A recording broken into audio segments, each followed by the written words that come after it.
말씀은 신약성경 요한계시록 7장 1절에서 17절까지 말씀입니다.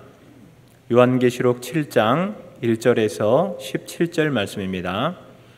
한 절씩 교독해서 말씀 보겠습니다. 제가 1절 말씀 먼저 보겠습니다. 이 일 후에 내가 내 천사가 땅 내 모퉁이에 선 것을 보니 땅의 사방에 바람을 붙잡아 바람으로 하여금 땅에나 바다에나 각종 나무에 불지 못하게 하더라.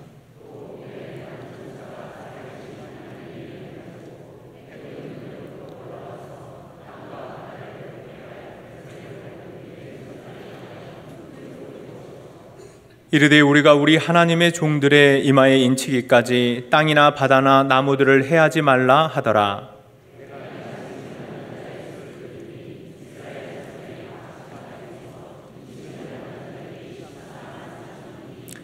유다 지파 중에 인침을 받은 자가 1만 2천이요 르우벤 지파 중에 1만 2천이요 갓 지파 중에 1만 2천이요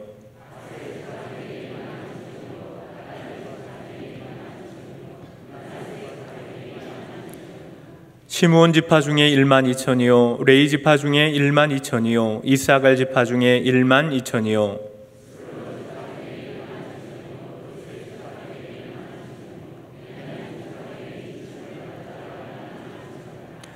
이 일 후에 내가 보니 각 나라와 족속과 백성과 방언에서 아무도 능히 셀 수 없는 큰 무리가 나와 흰 옷을 입고 손에 종려가지를 들고 보좌 앞과 어린 양 앞에 서서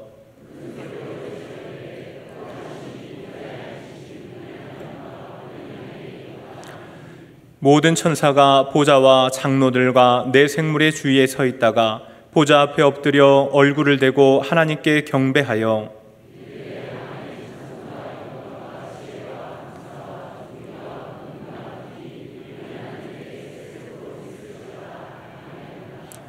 장로 중 하나가 응답하여 나에게 이르되 이 흰옷 입은 자들이 누구며 또 어디서 왔느냐?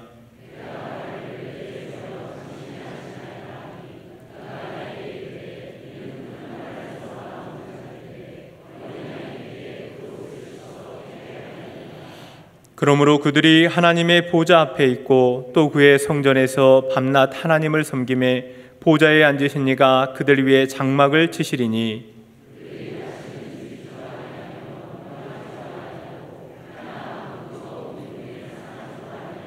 함께 보겠습니다.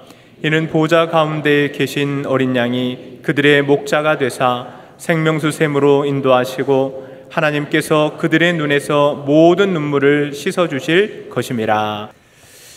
오늘 우리가 요한계시록 7장을 17절까지 다 봉독을 했는데요. 오늘 말씀의 제목 인침을 받은 14만 4천 명입니다. 우리가 한 번쯤은 이제 14만 4천이라는 수에 대해서 다 들어보셨을 것이고 그것이 의미하는 것이 무엇인가에 대해서 들어보신 분들도 계실 테고 좀 궁금해하시는 분들도 있으리라 생각이 됩니다. 오늘 본문은 요한계시록의 이제 많은 본문처럼 사도 요한이 앞으로 있을 일에 대해서 하나님의 계시를 받은 것입니다.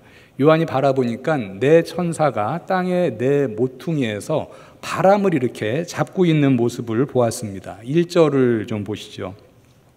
이 일 후에 내가 네 천사가 땅 네 모퉁이에 선 것을 보니 땅의 사방의 바람을 붙잡아 바람으로 하여금 땅에나 바다에나 각종 나무에 불지 못하게 하더라. 여기서 이제 네 천사가 바람을 붙잡고 있다는 것이 지금 말하는 것은 그 바람이 이 땅과 바다를 해롭게 하지 못하게 하는 것입니다. 여기서 지금 바람은 땅과 바다를 해롭게 하는 것인데 상징하는 것은 하나님의 심판을 상징합니다. 이렇게 바람을 붙잡고 있을 때 하나님의 심판을 잠깐 이렇게 이르지 못하도록 붙잡고 있을 때 다른 한 천사가 이렇게 외칩니다. 3절을 보시죠. 이르되 우리가 우리 하나님의 종들의 이마에 인치기까지 땅이나 바다나 나무들을 해하지 말라 하더라. 하나님의 종들은 하나님의 백성들, 우리 같은 이제 하나님의 자녀들을 말합니다. 그 하나님의 종들의 이마에 인을 치기까지 해하지 말라라는 거죠. 바람을 계속 이제 붙잡고 있으라라는 것입니다. 하나님의 종들의 이마에 지금 인을 다 치기까지 심판을 말하자면 지금 홀드 시키는 것이죠. 잠깐 이렇게 멈추게 하는 것입니다. 하나님의 종들의 이마에 인을 치는 것은 심판날에 하나님이 그의 백성들을 보호해 주시기 위함입니다. 그러니까 인을 받는 것은 좋은 것이죠. 에스겔서 9장 4절과 6절에도 보니까 이마에 표가 그려진 이들을 보호하라는 명령이 나옵니다. 여호와께서 이르시되 너는 예루살렘 성읍 중에 순행하여 그 가운데서 행하는 모든 가증한 일로 말미암아 탄식하며 우는 자의 이마에 표를 그리라 하시고 늙은 자와 젊은 자와 처녀와 어린이와 여자를 다 죽이되 이마에 표 있는 자에게는 가까이 하지 말라. 심판 때에 이마에 표 있는 자에게는 가까이 하지 말라. 왜냐? 그들은 예루살렘의 가증한 일을 보면서 탄식하고 우는 자들이었기 때문이다 라는 것이죠. 하나님의 종들의 이마에 인을 친다, 도장 같은 것을 이렇게 이제 친다라는 것이죠. 무엇을 치는 것일까? 요한계시록 14장 1절에 보니까 이렇게 기록을 하고 있습니다. 또 내가 보니 보라 어린 양이 시온산에 섰고 그와 함께 14만 4천이 서 있는데 그들의 이마에는 어린 양의 이름과 그 아버지의 이름을 쓴 것이 있더라. 어린 양의 이름과 아버지의 이름. 어린 양은 예수 그리스도를 말하는 것이고 아버지는 성부 하나님을 말하는 것입니다. 어린 양, 예수께서 지금 어린 양으로 나타나셨는데요. 어린 양 하면 우리는 유월절 어린 양이 떠오릅니다. 유월절이라는 것 어떤 절기입니까? 이스라엘 백성들이 애굽에서 종살이할 때 바로가 이스라엘 백성들을 이제 애굽에서 나가지 못하게 계속 막아요. 그래서 재앙을 내리죠.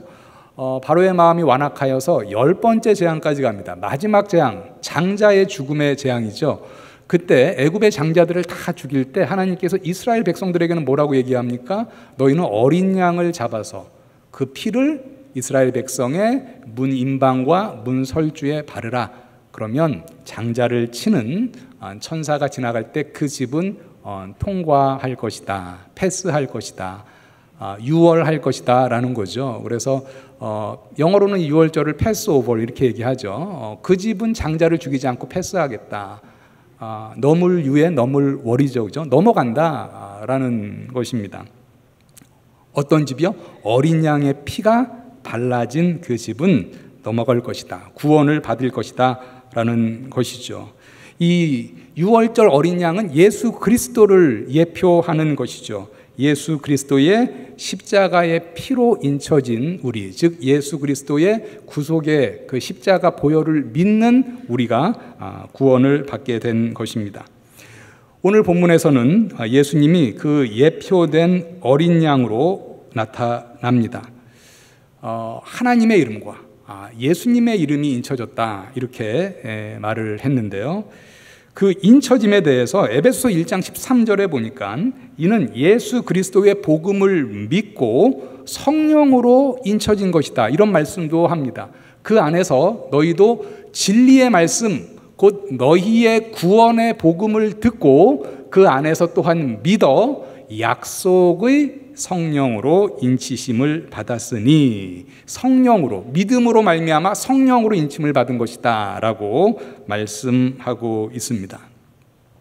그런데 오늘 본문에 보니까 오늘 설교의 제목처럼 인침을 받은 자의 수가 14만 4천 명이라고 합니다. 4절을 좀 보시죠. 내가 인침을 받은 자의 수를 들으니 이스라엘 자손의 각 지파 중에서 인침을 받은 자들이 14만 4천이니 그리고 나서 이제 5절부터 그 14만 4천 명이 어떻게 이루어졌는지 지파별로 쭉 얘기를 하고 있습니다. 이스라엘 12지파가 각 지파별로 12,000명이다. 그래서 12,000명 곱하기 12를 하면 14만 4천 명이 되는 것이죠. 5절부터 그 12지파를 소개하는데 유다 지파부터 먼저 소개하고 그 다음에 루벤을 소개합니다. 유다 지파 중에 인침을 받은 자가 1만 2천이요 루벤 지파 중에 1만 2천이요. 갓 지파 중에 1만 2천이요. 루벤은 야곱의 장자이죠. 그런데 왜 루벤부터 소개되지 않고 유다부터 소개가 될까? 유다 지파에서 메시아이신 예수 그리스도께서 나오셨기 때문입니다. 우리가 이제 8절까지 쭉 12지파를 보니까 특이한 사항 두 가지를 볼 수가 있는데, 하나는 12지파 중에서 단 지파가 없다라는 거예요. 그리고 또 하나는 에브라임 지파가 없는데 그 에브라임 지파는 요셉 지파로 이제 표현이 되어 있습니다. 우리가 가나안 땅에 들어갈 때 이스라엘 백성들이 이제 지파별로 땅을 분배받는데, 요셉의 아들 므낫세가 한 몫을 받고 또 에브라임이 한 몫을 받았죠. 그래서 이제 두 지파가 이제 땅을 받았는데, 여기에도 보니까는 이제 요셉 지파로 표현된 에브라임 지파와 므낫세가 있고, 그 대신에 단 지파는 지금 빠져 있는 것이죠. 단 지파가 왜 빠졌을까? 12지파 중에, 오면은 12지파 중에 한 지파인데, 그 이유는 이스라엘 역사서를 쭉 보면 단 지파가 아주 오랫동안 우상을 숭배한 적이 있습니다. 사사기 18장 31절에 보니까 이렇게 기록을 하고 있습니다. 하나님의 집이 실로에 있을 동안에 미가가 만든 바 새긴 신상이 단 자손에게 있었더라. 그래서 하나님의 집 성막이 실로에 있을 동안에 꽤 오랜 시간을 얘기합니다. 오랜 시간 동안 한 개인이, 한 가정이 어떤 그 우상을 섬긴 것이 아니라 한 지파가 이렇게 우상을 섬긴 것을 말하고 있습니다. 아마도 그러한 죄 때문에 단 지파가 빠지지 않았을까, 그렇게 생각을 합니다.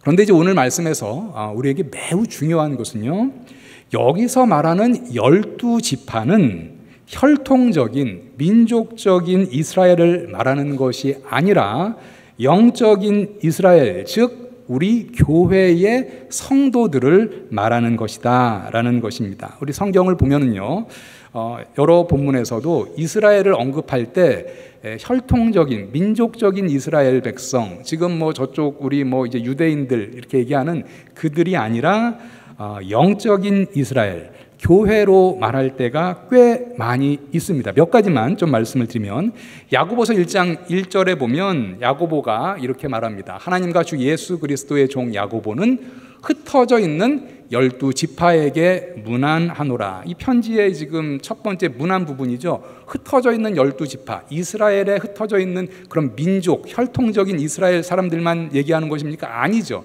지금 흩어져 있는 영적 이스라엘, 교회를 말한 것입니다. 그러면서 교회를 말하면서 어떻게 얘기했습니까? 흩어져 있는 이스라엘의 12지파다, 이렇게 얘기했습니다.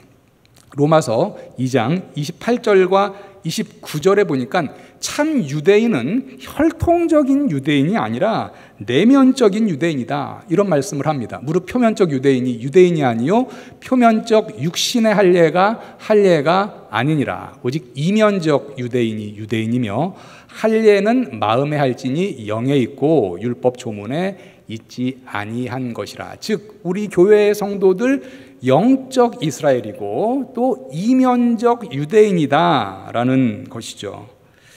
요한계시록 14장 3절을 보니까 거기도 이제 14만 4천 명이 언급이 되는데 이렇게 얘기합니다. 그들이 보좌 앞과 내 생물과 장로들 앞에서 새 노래를 부르니 땅에서 속량함을 받은 14만 4천 밖에는 능히 이 노래를 배울 자가 없더라.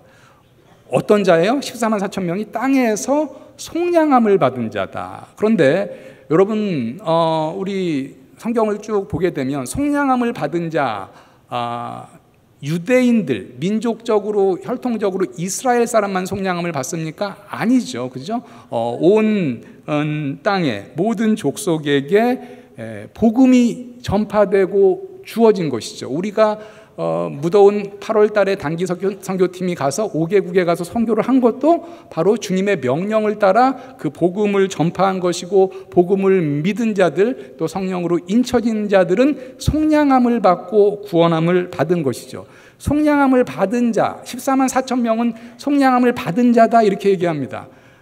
그런데 유대인들로만 한정될 수 없다라는 것이죠. 속량함을 받은 자들은 유대인만 있는 것이 아니기 때문에 모든 족속 중에 속량함을 받은 자들이 있기 때문이다라는 것이죠. 그래서 결론적으로 이스라엘의 14만 4천 명, 이스라엘 12지파의 14만 4천 명은 혈통적인 이스라엘이 아니라 영적인 이스라엘, 우리 교회를 말하는 것이다 라는 거예요. 또한 이 수를 그냥 문자적으로 받아들인다면 14만 4천 명, 우리 긴 인류의 역사를 생각해 볼 때 그 가운데 많은 하나님의 백성들이 있지 않았겠습니까? 그 많은 하나님의 백성들을 다 담기에는 너무 작은 숫자다라는 것은 우리가 상식적으로 생각을 할 수가 있습니다.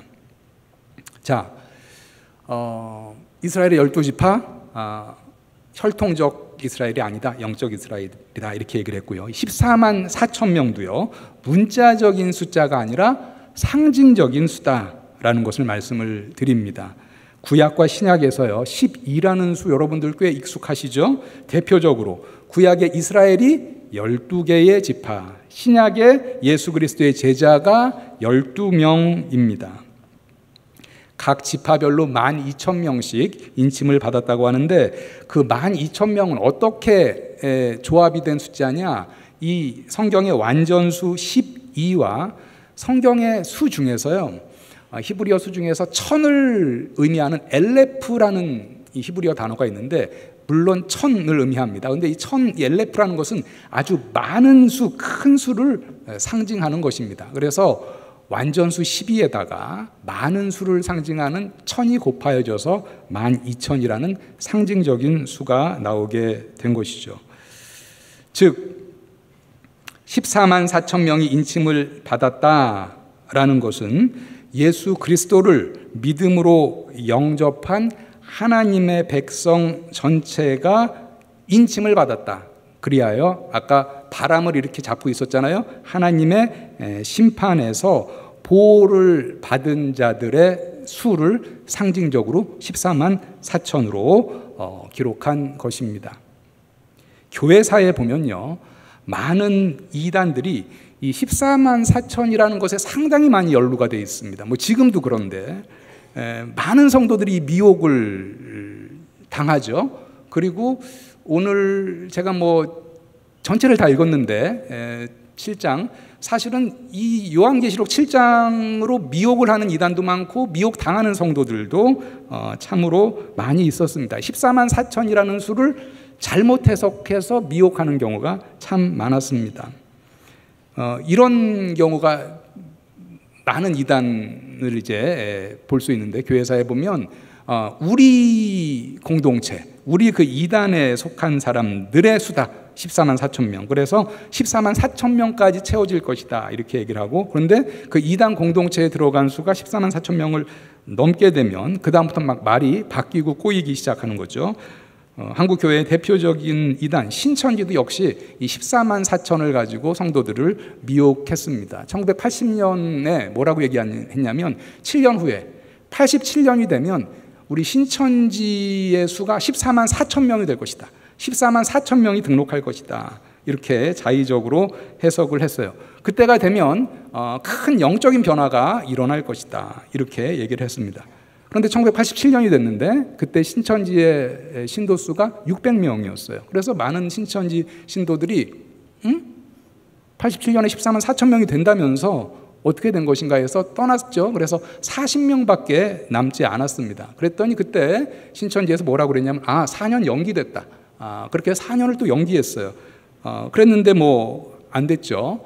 그러다가 2014년에 이 신천지 교도수가 14만 4천 명을 넘었어요. 14만 4천 명이 되면 큰 어떤 이 세상에 변화가 있을 것이다 라고 얘기를 했는데 아무런 변화가 일어나지 않았습니다. 그러자 신천지에서 목표를 바꾸어서 말합니다. 14만 4천 명의 교인을 등록시키는 것이 우리의 목표가 아니라, 신천지 가면 여러분들 오늘 12지파 쭉 이렇게 얘기했는데 지파별로 다 무슨 성전 다 이렇게 얘기하잖아요. 그죠? 그런데 14만 4천 명이 목표가 아니라 이제 우리의 목표는 전 세계의 종교를 통합하는 것이다. 이렇게 또 목표를 바꾸기도 하였습니다. 성경을 아주 잘못 해석하고 그리고 그 잘못된 해석으로 성도를 미혹하는 대표적인 예라고 볼 수가 있겠습니다. 이 14만 4천 명이 인침을 받았다라는 것을 계시로 본 요한이 이제는 천상에 하나님의 보좌와 어린 양 앞에 서 있는 셀 수 없는 큰 무리를 봅니다. 9절을 좀 보시죠.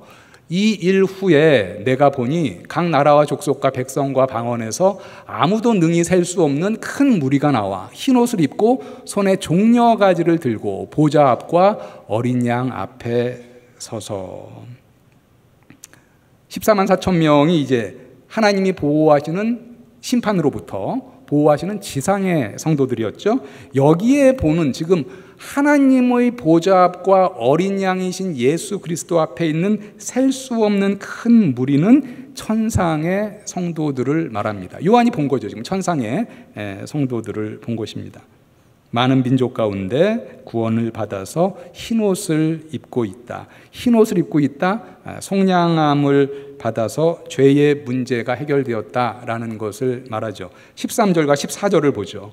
장로 중 하나가 응답하여 나에게 이르되 이 흰옷 입은 자들이 누구며 또 어디서 왔느냐. 내가 말하기를 내 주여 당신이 아시나이다 하니 그가 나에게 이르되 이는 큰 환난에서 나오는 자들인데 어린 양의 피에 그 옷을 씻어 희게 하였느니라. 어린 양의 피에 그 옷을 씻어 희게 하였다. 예수 그리스도의 십자가 공로로 죄사함을 받았다라는 것을 얘기합니다. 9절에 보니까 이 수많은 무리가 종려나무 가지를 들고 찬양하고 있음을 말하는데요. 종려나무, 우리가 기억나는 것은 예수께서 십자가를 지시기 위해서 예루살렘 성에 입성하실 때 많은 사람들이 종려나무 가지를 가지고 호산나 찬양했죠. 호산나는 구원하소서라는 이제 그런 뜻입니다. 그런데 이제 하늘에 있는 하나님의 구원받은 백성들이 그 구원하신 이를 찬양하는 것이죠. 10절을 보시겠습니다. 큰 소리로 외쳐 이르되 구원하심이 보좌에 앉으신 우리 하나님과 어린 양에게 있도다. 이렇게 천상에 구원받은 하나님의 백성들이 이 찬양함을 지금 요한이 본 것이죠. 구원하심이 보좌에 앉으신 우리 하나님과 어린 양에게 있도다. 어린 양은 예수 그리스도를 말하는 것이다 라고 말씀을 드렸죠. 여러분들 이 구절 꽤 익숙하시죠? 아닙니까? 혹시 이렇게 떠오르는 찬양 구절이 있습니까? 있는 분도 계시고 없는 분도 계시지만 우리 있는 분들, 여러분들이 지금 떠오르는 그 멜로디로 우리 한번 천국에서 우리도 흰옷 입고 찬양할 것인데 미리 한번 연습을 한번 해보죠. 보좌에 앉으신 하나님과 우리 어린 양에게 드리는 찬양입니다. 구원하심이 보좌에 앉으신 우리 하나님과 어린 양께 있도다. 구원하심이 보좌에 앉으신 우리 하나님과 어린 양께 있도다. 아멘. 이 찬양과 같이 구원은 성부 하나님과 어린 양 성자 예수 그리스도를 통해서 우리에게 선물로 주어진 것입니다. 성부 하나님은 우리 죄인들을 구원하시기 위해서 독생자 예수 그리스도를 이 땅에 보내주셨고, 성자 예수 그리스도께서는 성부 하나님께 순종하여서 십자가에서 대속의 사역을 하셨습니다. 그런데 14절에 아까 보니까 성도들을 일컬어 큰 환난에서 나오는 자들이라고 말합니다. 이는 큰 환난에서 나오는 자들인데 어린 양의 피에 그 옷을 씻어 희게 하였느니라. 흰 옷을 입고 있는 우리 성도들인데 이 성도들이 환난에서 나온 자들이다. 지금 하나님의 보좌 앞에서 찬양하고 있는 그 영광스러운 모습에 이르기까지는 많은 성도들에게 환난과 핍박과 눈물도 있구나라는 것을 알 수 있습니다. 그런데 17절에 보니까 그 어린 양 예수 그리스도께서 그들을 이끌고 생명수 샘으로 이끌고 하나님께서 그들의 눈물을 씻어주신다, 이런 말씀이 있습니다. 생명수 샘으로 인도하시고 하나님께서 그들의 눈에서 모든 눈물을 씻어 주실 것임이라. 어린 양 예수 그리스도께서 생명수 샘에서 영원히 목마르지 않는 물을 주시고 우리 성도들의 환난과 또 고난과 핍박과 눈물의 골짜기를 다 통과한 우리 성도들의 눈물을 씻어 주시는 장면, 상상하면 참으로 가슴 벅찬 장면입니다. 오늘 말씀을 정리합니다. 우리 성도들은 하나님의 종들로서 성령의 인치심을 받아서 하나님의 심판으로부터 보호받는 영적 이스라엘입니다. 우리는 하나님의 인침을 받은 지상의 성도의 상징적인 수 14만 4천 명에 다 속하는 자들입니다. 우리는 요한이 보았듯이 언젠가는 천국에서 하나님과 어린 양 예수 그리스도 앞에서 흰옷 입고 찬양할 것입니다. 구원하심이 보좌에 앉으신 우리 하나님과 어린 양에게 있도다. 그날까지 우리 성도가 걸어가야 할 길은 꽃길만 있는 것은 아니네요. 고난과 환난과 눈물 골짜기의 길도 있습니다. 아무도 모르는, 나만 아는 각자에게 지워진 십자가의 길이 있습니다. 그러나 그 길을 다 신실하게 걸어가면 하나님께서, 예수님께서 우리를 생명수 샘으로 인도하여 주시고 하나님이 우리의 모든 눈물을 친히 씻어 주신다고 약속하셨습니다. 주님을 만날 영광의 그날까지 신실하게 우리 모든 꽃동산의 성도님들 거룩한 성도의 길을 걸어나가시고 또 우리 각자에게 맡겨진 사명을 신실하게 감당하시길 우리 주 어린 양 예수 그리스도의 이름으로 축원합니다. 기도하겠습니다. 하나님 아버지, 우리를 주의 이름으로 인치셔서 하나님의 백성으로 살아가게 하시니 감사합니다. 천국에서 하나님의 보좌 앞과 어린 양이신 예수 그리스도 앞에서 수많은 성도들과 함께 찬양할 것을 그려봅니다. 구원하심이 보좌에 앉으신 우리 하나님과 어린 양에게 있도다 라고 찬양할 그날을 소망하면서 우리의 앞길에, 우리의 현실에 환난과 어려움이 있어도 성도의 길을 신실하게 걷게 하여 주옵소서. 천국에서 우리 모두의 눈물을 씻어주실 하나님을 만날 그날을 바라보고 소망하며 우리 각자의 십자가를 지고 예수 그리스도의 제자의 길을 걷게 하옵소서. 예수님의 이름으로 기도합니다. 아멘.